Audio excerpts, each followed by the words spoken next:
Hello दोस्तों, आज के सेशन में फिर हम नए प्रश्नों को लेके आए हैं। जितने भी आपके ग्रुप डी के प्रीवियस पेपर के प्रश्न हैं, आरआरसी के सारे प्रश्नों को हल करने वाले हैं। और एक बात दोस्तों आप लोग बताना चाहता हूं, अगर किसी भी प्रश्न में डाउट है, ठीक है, किसी भी प्रश्न में डाउट है जो कराता हूं, या आप लोग जो एनटीपीसी का एनालिसिस हो या अदर कोई क्वेश्चन हो, तो आप मेरे साथ यहाँ कमेंट में नीचे पूछ सकते हैं, या आप इंस्टाग्राम का लिंक नीचे दिया गया है, आप वहाँ मुझे फॉलो करके वहाँ आप फ़ोटो खींच के भेज सकते हैं, क्योंकि नेक्स्ट क्लास में मैं उसको अच्छे से एक्सप्लेन कर दूंगा। अपने ही मेथड से एक्सप्लेन करवाऊंगा। जिन लोगों को नहीं समझ में आता है तो आप लोग वहाँ ये चीज़ें कर सकते हैं, एक कमेंट में, दूसरा आप इंस्टाग्राम का लिंक दिया गया, आप वहाँ से मेरे को फॉलो करके आप भेज सकते हैं, ठीक है। चलिए सेशन को स्टार्ट करते हैं। देखिए सेशन का क्वेश्चन नंबर फर्स्ट है आपका, cosec theta into tan theta भागे आपका कॉस थीटा का मान ज्ञात करें। देखिए बहुत सिंपल सा प्रश्न है इसका, ये आपका ट्रिग्नोमेट्री का प्रश्न है। ये देखिए रेलवे के ग्रुप डी में पूछा गया प्रश्न है। देखिए कैसे हल करते हैं इस प्रश्न को। देखिए कोसेक थीटा को हम क्या करेंगे, डायरेक्ट हल करना है। कोसेक थीटा को हम क्या लिख सकते हैं, 1/sin थीटा, ठीक है, क्या लिख सकते हैं, साइन थीटा, गुणे उसके बाद हम टेन थीटा को क्या लिख सकते हैं, साइन थीटा, और बेटे में क्या लिख सकते हैं, कॉस थीटा, ठीक है, कॉस थीटा लिखे। और उसके बाद हम इसको क्या लिख सकते हैं, कॉस थीटा को, तो कॉस थीटा को हम इसको बटा में लाएंगे, क्योंकि इसको ऐसे ही रहने देंगे, गुणा है तो ये आपका क्या हो जाएगा नीचे। देखिए यहाँ ये इसका भाग में आएगा, ठीक है, भाग ये मतलब ये सारे का भाग है, तो यहाँ क्या हो जाएगा, ये कॉस थीटा हो जाएगा। ध्यान से समझिएगा। देखिए फिर से बता दे रहा हूँ आपका। देखिए इसका क्या हो जाएगा, ये हो जाएगा 1/sin थीटा, ठीक है, साइन थीटा हो गया, गुणे उसके बाद ये हो जाएगा आपका साइन थीटा, ठीक है, और बेटे में क्या हो जाएगा आपका कॉस थीटा, ठीक है, कॉस थीटा हो जाएगा। लेकिन ये सब का भाग है, मतलब इसको हम सारे को इससे किससे भाग करेंगे, कॉस थीटा से भाग करेंगे, ठीक है। कॉस थीटा से जब भाग करेंगे तो ये कॉस थीटा ऊपर ही आ जाएगा, ठीक है, साइन से साइन कट जाएगा, ये कॉस ऊपर चला जाएगा, तो ये कितना आ जाएगा, 1/cos² थीटा आ जाएगा। ऐसा कौन सा ऑप्शन है, तो आपका ऑप्शन नंबर सी सही है। देखिए बहुत सिंपल सा प्रश्न था, फिर से समझिएगा। इसको क्या लिखेंगे, 1/sin थीटा लिखे, ठीक है, साइन थीटा गुणे टेन को बदल दिए साइन, और बेटे कास में बदल दिए, इसको क्या कर दिए, कास कर दिए, ठीक है। उसके बाद हम इसको क्या करेंगे, जब इसको जो भाग में है इसको नीचे लाएंगे तो ये हमारा क्या हो जाएगा, 1/cos थीटा हो जाएगा, ठीक है। तो साइन से साइन कट जाएगा, नीचे cos² थीटा हो जाएगा, तो 1/cos² थीटा आ जाएगा, जो कि आपका ऑप्शन नंबर सी सही है। देखिए बेसिक सा प्रश्न था, रेलवे ग्रुप डी में ऐसे ही प्रश्नों को पूछा जाता है, थोड़ा यूनिक रहता है, लेकिन आपका सेकंडों में हल होने वाला प्रश्न पूछा जाता है। तो आप लोग पूरा ध्यान से समझिएगा, और आप लोग एक बार खुद से भी कोशिश करिएगा, और जो भी प्रश्न पूछना हो, एनटीपीसी का एनालिसिस का कुछ भी हो, तो आप इंस्टाग्राम पे मुझे भेज सकते हैं। देखिए नेक्स्ट क्वेश्चन है हमारे सेशन का, यदि 10 पुरुष 8 दिन में एक नहर की खुदाई कर सकते हैं तो 15 पुरुष इस कार्य को पूरा करने में कितना समय लेंगे। देखिए सबको पता है ये एमडीएच पे लगता है, ठीक है, एमडीएच फार्मूला सबको पता है, लेकिन देखिए पता होने से नहीं होता है, हल करना आना चाहिए। तो हल कैसे करेंगे, आपको एग्जाम में बैठे हैं तो आप ऐसा नहीं लिखेंगे M1D1 = M2D2, ऐसा बिल्कुल भी नहीं करना है, आपको डायरेक्ट हल करना है। तो कैसे हल करेंगे, डायरेक्ट मान लीजिए, देखिए पहले दिया गया 10 × 8 करेंगे, और बेटे में क्या कर देंगे 15, डायरेक्ट हल करना है, क्योंकि कितना समय लगेगा, ठीक है। M1D1 M2D2, तो M2 दिया गया, हमसे D2 पूछा गया, डायरेक्ट फार्मूला वहाँ नहीं लिखना एग्जाम में। देखिए 5 दूनी 10, 5 3 15, तो ये हो जाएगा आपका 16, 16/3, इसको काटेंगे 3 5 15, 5.33 आ जाएगा, ठीक है। तो आपका ऑप्शन नंबर सी सही है, ठीक है, ऑप्शन नंबर डी सही है।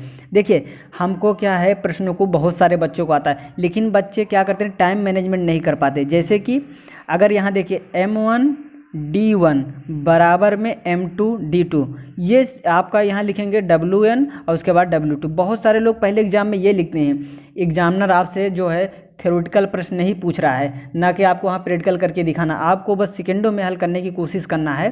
क्योंकि बहुत सारे लोग रहते हैं वो पूरा पहले फार्मूला लिखते हैं तब प्रश्नों को हल करते हैं, ऐसा नहीं करना है, ठीक है, आपको डायरेक्ट हल करना है ताकि आप सेकंडों में प्रश्नों को हल कर लें।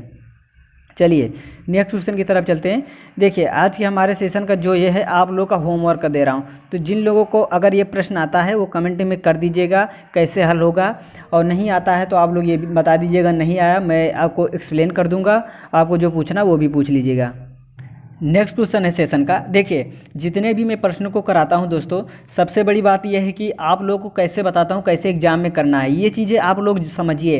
क्योंकि प्रश्नों को देखता हूं मैं हमेशा, बहुत सारे बच्चे रहते हैं उनको अच्छे से मैथ आती है, लेकिन वो करने का तरीका नहीं समझ पाते हैं। यही चीज़ें रहती जो एग्ज़ाम में जल्दबाजी में या तो गलती हो गया या तो वो आपका बेसिक से लगाना चालू करते हैं। यही चीज़ें समझना है कि हमको यूनिक क्या करना है एग्जाम में, तभी एग्जाम निकलेगा। देखिए सेकेंड क्वेश्चन है, ये नेक्स्ट है, 2 अंकों की संख्याओं का गुणनफल 2160 है, उनका लासापा 180 है, संख्याएं ज्ञात करें।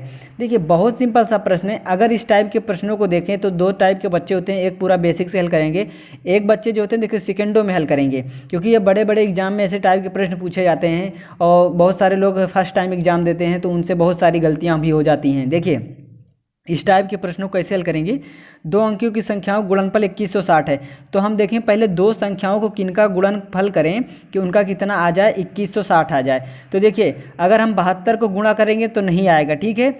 हम आपका देखिए सी वाले को भी गुणा करेंगे 4548 का, तब भी नहीं आएगा, और डी वाले को गुणा करेंगे तब भी नहीं आएगा। अगर बी वाले को हम गुणा करें, देखिए आपका गुणा करने से ही नहीं है, आपका ये भी करना एलसीएम होना चाहिए, एलसीएम होना चाहिए, ठीक है।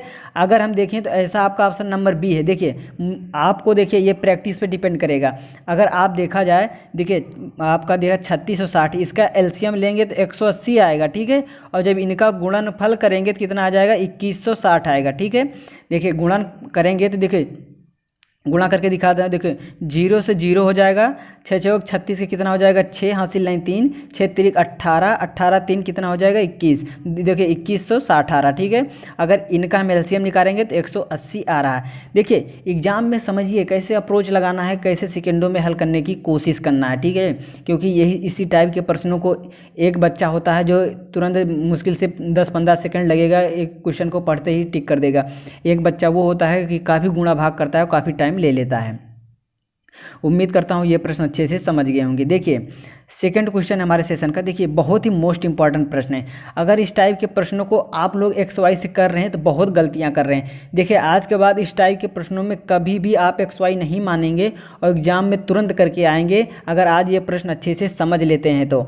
और दोस्तों अगर क्लास अच्छी लगती है तो प्लीज़ आप लोग व्हाट्सएप पे, इंस्टाग्राम पे, फेसबुक पे ज़रूर शेयर करा करिए। देखिए क्वेश्चन को ध्यान से समझते हैं। पहले एक परीक्षा में 25 सवाल हैं, ठीक है।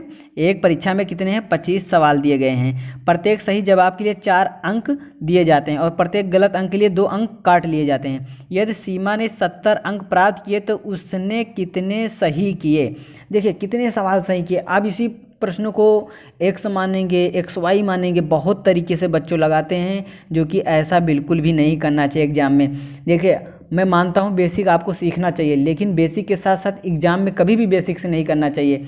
अगर देखिए अगर आप बेसिक से कर रहे हैं तो बहुत टाइम जाता है। अब देखिए इस टाइप के प्रश्नों को मैं कैसे बताऊंगा, ठीक है। इस टाइप के प्रश्नों को कैसे बताने वाला हूँ। एक परीक्षा में 25 सवाल है, ठीक है। तो हमसे पूछा क्या गया, कितने सही सवाल किए, तो हम ऑप्शन से देंगे। उसने 10 सही सवाल किए, 10 सही किए, तो गलत कितने किए, क्योंकि टोटल 25 है तो टोटल कितना, गलत 15 किए, ठीक है। सही अगर 10 किए, ऑप्शन नंबर ए लिए हैं, और तो सही अगर 10 किए तो गलत कितने किए, 15, क्योंकि टोटल 25 है। और इसमें सही के लिए 4 अंक दिए जाते हैं, तो इसको 4 से गुणा करेंगे कितना हो जाएगा, 10 चौक 40 हो जाएगा। और गलत के लिए 2 अंक दिए जाते हैं, मतलब 2 काट लिए जाते हैं, तो इसमें 2 माइनस हो जाएगा, कितना हो जाएगा, ये 30 हो जाएगा। 2 गुणा करेंगे, ठीक है।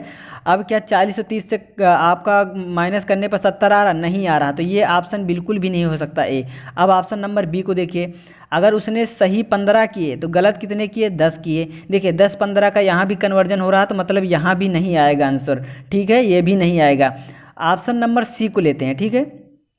उसने 20 क्वेश्चन सही किए तो गलत कितने किए, 5 क्वेश्चन गलत किए, क्योंकि टोटल 25 प्रश्न है। यहाँ समझिएगा टोटल 25 प्रश्न है। अगर उसने 20 प्रश्न, ठीक है, 20 प्रश्न सही किए, गलत 5 किए, सही अंक के लिए, सही प्रश्न के लिए 4 अंक दिया जाता है, तो कितना हो जाएगा, 80, ठीक है, 80 होगा।